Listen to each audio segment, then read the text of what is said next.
notícias, 8h16. Repita. 8h16. Olha, gente, mais um capítulo da novela Aeroclube. O governo do estado vai prosseguir, sim, com a reintegração da posse do Aeroclube aqui em Natal.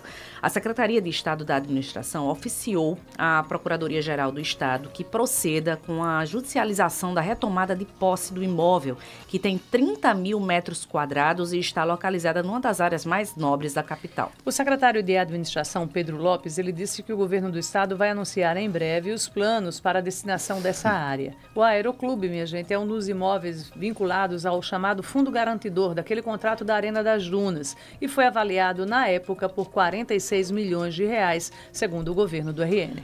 O Aeroclube vale muito mais do que isso hoje e, ao contrário do que foi dito lá por Pedro Lopes, ele não chegou a ser incluído no Fundo Garantidor da Copa. Pessoal, para quem entende um pouco sobre a história do Aeroclube, sabe que o governo do estado quer fazer é um roubo, é um assalto, é um crime. Por uma razão muito simples. O Aeroclube nunca foi do governo do estado. O Aeroclube nunca foi do governo do estado. Em 1928, ali funcionava uma casa de veraneio de Alberto Maranhão. E essa casa foi doada para se instalar o Aeroclube pelo então presidente do Aeroclube, que era Juvenal Lamartine. Desde então, o Aeroclube continuou nesse local de maneira ininterrupta até hoje. Até hoje, o que aconteceu foi que em 1951 houve um projeto de lei por parte do governo do estado cedendo, entre aspas, dando uma regularização ao Aeroclube que lá estava. Era um proforme que era muito mais para enaltecer a história e a importância social que tinha esportiva o Aeroclube naquele momento e também para o desenvolvimento da aviação.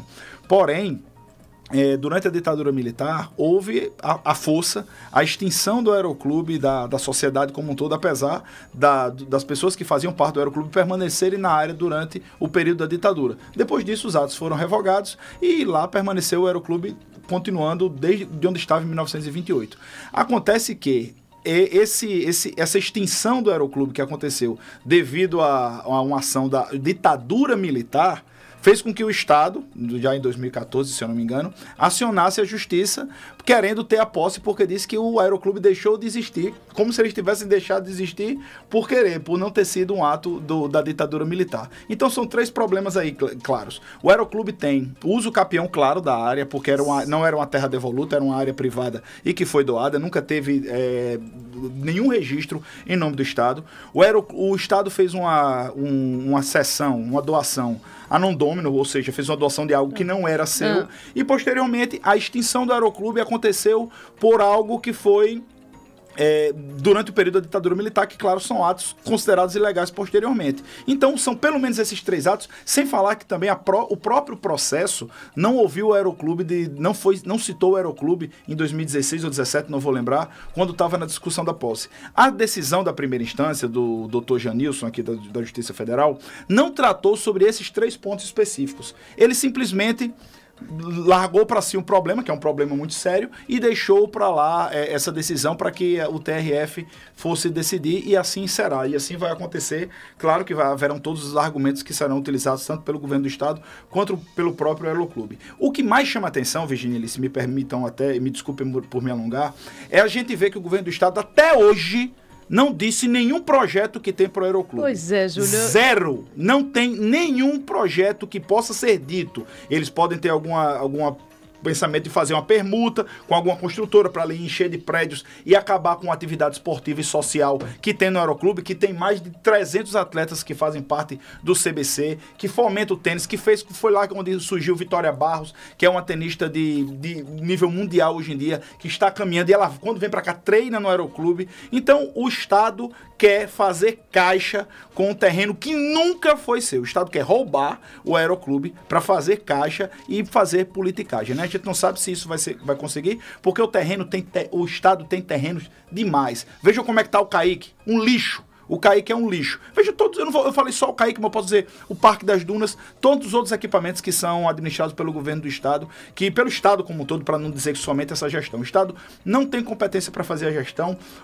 A precariedade que se tem por causa da falta de segurança jurídica no Aeroclube hoje em dia impede que lá seja uma área que fomente ainda mais o esporte.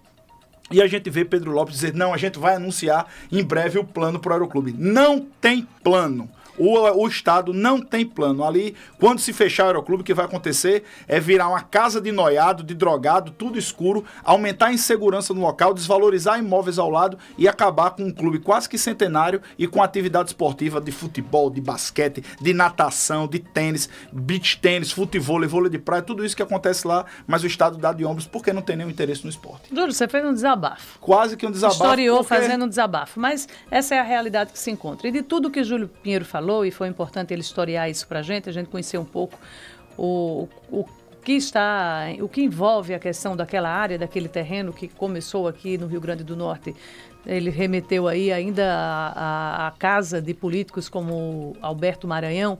Mas, Júlio Pinheiro, eu vou trazer o fato para hoje. Como é que o Estado quer tomar posse de uma área, vai lutar por ela na Justiça, agora na Justiça Federal em Recife, se não apresenta à sociedade o destino que vai dar aquele terreno? Não Porque tem. Se houvesse algum tipo de projeto e de cunho, até que o Estado abrisse de cunho social para aquela área, a gente estaria aí diante de fatos concretos. Tiraria o Estado querendo repor uma área para oferecer em troca ao potiguar esse ou aquele serviço ou esse ou aquele espaço. Mas isso não existe nessa negociação que envolve hoje o governo do RN e a Aeroclube. Há um movimento interno de pessoas que frequentam, inclusive, o Aeroclube, que estão lutando com unhas e dentes aí para impedir que essa doação, que esse repasse, ele aconteça para o governo do RN. E está hoje na segunda instância, porque aqui na Justiça Federal do RN já houve a transferência desse processo para o Tribunal Federal da 5ª Região em Recife. Então não está mais nas hostes do RN. Uma decisão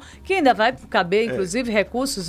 Isso aí vai ser uma novela, viu, Pode Júlio andar Pinheiro? muito, mas pode voltar para a primeira instância por uma razão muito simples. O doutor Janilson, que jogou na primeira instância, ele não respondeu. Foram 4 questionamentos feitos na ação do Aeroclube e ele respondeu somente então pode um. Voltar para a Justiça do Rio Grande do Norte se pronunciar. Responda sobre isso. Então, e se for determinado... Agora, se o governo quisesse dar transparência, dizia, nós queremos reintegrar esse terreno, trazer para o patrimônio do governo do Estado para isso e isso. Aí daria transparência e dizia o grande objetivo que está por trás aí dessa guerra. Virou uma guerra, viu, minha gente? A gente vai acompanhar, agora não vai ser resolvida tão rapidamente. E ninguém que vai aqui dizer que o governo do Estado quer vender isso num ano pré-eleitoral para fazer algum tipo de permuta nem por vai construção. Dar tempo, viu, Júlio? Vai comprar uma briga sem necessidade, porque não vai dar tempo. O desgaste vai ficar para quem está lá. O desgaste. Pois é, olha, a preocupação do